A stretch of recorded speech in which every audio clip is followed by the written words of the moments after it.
Everyone, welcome to Ganesh academy learning app. Previous video में हमने basic rules discuss किए थे, basic rules to solve logarithmic equations. अब इन रूल्स के ऊपर बेस्ट कुछ क्वेश्चंस हम लोग सॉल्व करने वाले हैं। देखिए, सबसे पहला क्वेश्चन आपके सामने है, सॉल्व करना है। लॉग का सिंगल टर्म दिया है, राइट हैंड साइड कुछ दिया है क्या, कहीं दिख रहा है कोई equal to, right hand side कुछ नहीं दिया है। याद करो first basic rule, left hand side में लॉग का सिंगल टर्म प्रेजेंट है, राइट हैंड साइड में कुछ नहीं है, तो क्या करते हैं हम लोग, तो हम LHS is equal to x assume करते हैं, राइट। तो आपका यहाँ पे जो LHS है, LHS क्या है, log base 3 of 81 is equal to, मैं एक्स अज्यूम करूंगा, यस अज्यूम कर रहा हूं इसलिए यहाँ पे लिखता हूं लेट। फिर मैंने एक्शन क्या बोला था, एक्शन क्या लेना है आपको कन्वर्ट करना है लॉगरिथमिक फॉर्म को एक्सपोनेंशियल फॉर्म में। हमेशा लॉगरिथमिक फॉर्म को एक्सपोनेंशियल फॉर्म में कन्वर्ट करने के लिए हम लोग बेस को शिफ्ट करते हैं, बेस को शिफ्ट करते हैं। तो चलो बेस को शिफ्ट करेंगे, ध्यान देना है यहाँ पे, लॉगरिथमिक फॉर्म को एक्सपोनेंशियल फॉर्म में कन्वर्ट करना है, बेस शिफ्ट करेंगे। सबसे पहले लॉगरिथमिक फॉर्म को एक्सपोनेंशियल फॉर्म में कन्वर्ट करना है, तो लॉग नहीं लिखेंगे, लॉग चला जाएगा, यस तो लॉग तो चला गया, इस बेस को उधर शिफ्ट कर देंगे, तो लेफ्ट साइड में क्या बचेगा, लेफ्ट साइड में बचेगा 81। ये बेस जब यहां पे शिफ्ट हो जाएगा, राइट, तो यहां पे लिखूंगा मैं 3, और इस बेस की मदद से ये x जो है वो ऊपर पावर पे शिफ्ट हो जाएगा। तो कुछ इस तरह से आपका इक्वेशन बनेगा, बहुत आसान है। फिर से एक बार बताता हूं, लॉगरिथमिक फॉर्म को एक्सपोनेंशियल फॉर्म में कन्वर्ट करना है।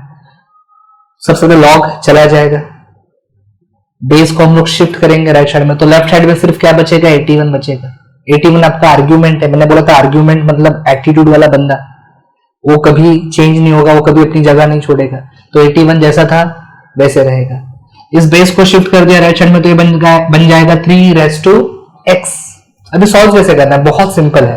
राइट साइड में आपको 3 का पावर दिख रहा है, लेफ्ट साइड में जो नंबर 81 है उसको भी 3 के पावर्स में लिखो।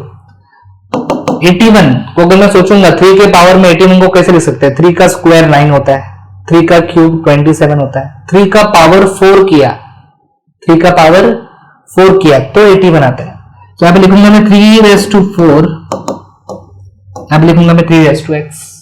देखो इट्स वेरी सिंपल नाउ, यहां पे लिखूंगा मैं equating both sides, equating both sides, both sides को इक्वेट करना है। बेस सेम है दोनों साइड का, दोनों साइड का अगर बेस सेम है तो दोनों साइड का पावर भी सेम होना चाहिए।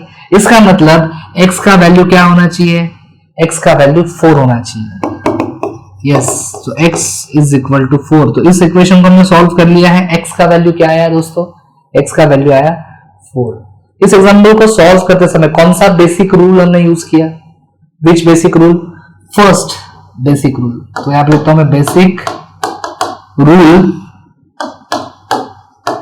नंबर 1 हमने यूज किया। Clear, I hope you understood. Notes जो स्टडी मटेरियल हमने आपके साथ शेयर किया है उसमें काफी सारे सिमिलर क्वेश्चंस हैं, तो उन क्वेश्चंस को आप प्रैक्टिस कर सकते हो जिससे आपका कॉन्फिडेंस बढ़ेगा। इसके आगे और भी बहुत सारे क्वेश्चंस मैं सॉल्व करने वाला हूं, बेसिक रूल 2 के ऊपर, बेसिक रूल 3 के ऊपर। Yes, thank you.